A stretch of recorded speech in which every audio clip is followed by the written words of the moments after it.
Kita akan bedah kata kiamat dari akar aslinya, bukan dari tafsir pesanan yang bikin orang jadi radikal. Kita akan lihat, kenapa kata ini sebenarnya adalah berita gembira, bukan berita duka. Sekarang, mari kita buka mata lebar-lebar. Kita bedah apa itu kiamat dari kata dasarnya. Jangan cuma dengar katanya orang, tapi lihatlah apa yang tertulis.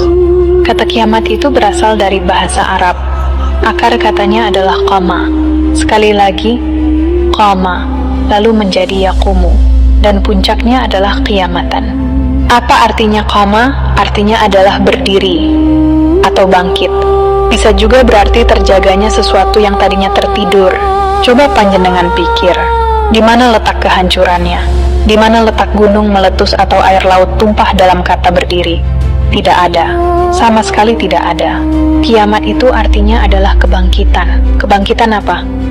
Bukan kebangkitan mayat dari kubur tanah yang selama ini panjenengan bayangkan, tapi kebangkitan kesadaran manusia.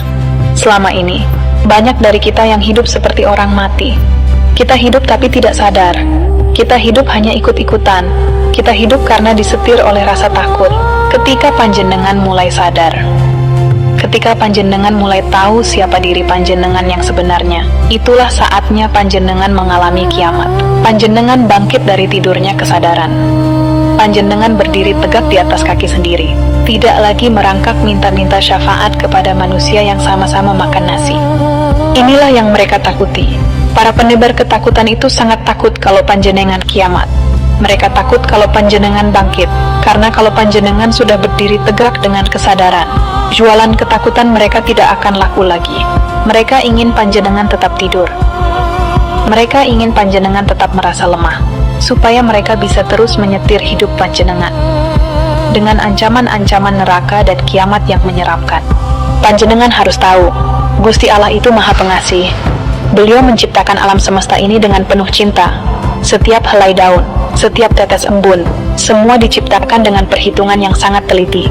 Apakah masuk akal Tuhan yang katanya Maha Bijaksana tiba-tiba menghancurkan hasil karyanya sendiri hanya untuk memuaskan dendam? Tentu tidak. Itu adalah sifat manusia yang penuh amarah, bukan sifat Tuhan yang maha sempurna. Kiamat yang sesungguhnya adalah titik di mana kebenaran berdiri tegak, di mana kebohongan akan tumbang dengan sendirinya. Itulah kenapa mereka bilang, kalau dunia sudah damai maka kiamat tiba. Maksud aslinya adalah, kalau semua orang sudah sadar dan saling mengasihi, maka selesailah tugas drama penderitaan di bumi ini. Bukan dunianya yang dihancurkan, tapi sistem perbudakan mentalnya yang berakhir. Jadi, kiamat itu adalah hadiah. Kiamat itu adalah kemerdekaan bagi jiwa yang selama ini terpenjara. Sedulur sekalian, mari kita pakai logika yang paling sederhana. Logika orang pasar, logika orang yang tidak butuh gelar tinggi untuk paham kebenaran. Ada penceramah yang bilang, kalau semua orang sudah beragama Islam, dunia akan kiamat.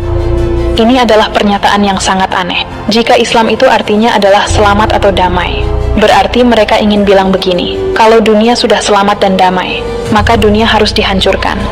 Bukankah ini sebuah pola pikir yang terbalik?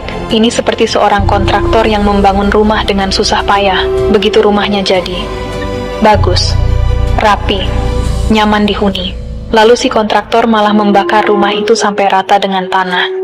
Apakah itu tindakan orang waras? Tentu tidak. Lalu kenapa mereka terus menyebarkan narasi ini? Jawabannya cuma satu, kontrol dan kekuasaan. Mereka butuh musuh agar mereka tetap terlihat pahlawan. Mereka butuh kekacauan agar mereka bisa terus jualan solusi.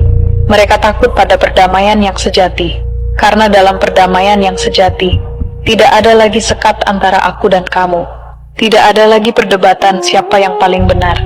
Yang ada hanyalah kasih sayang.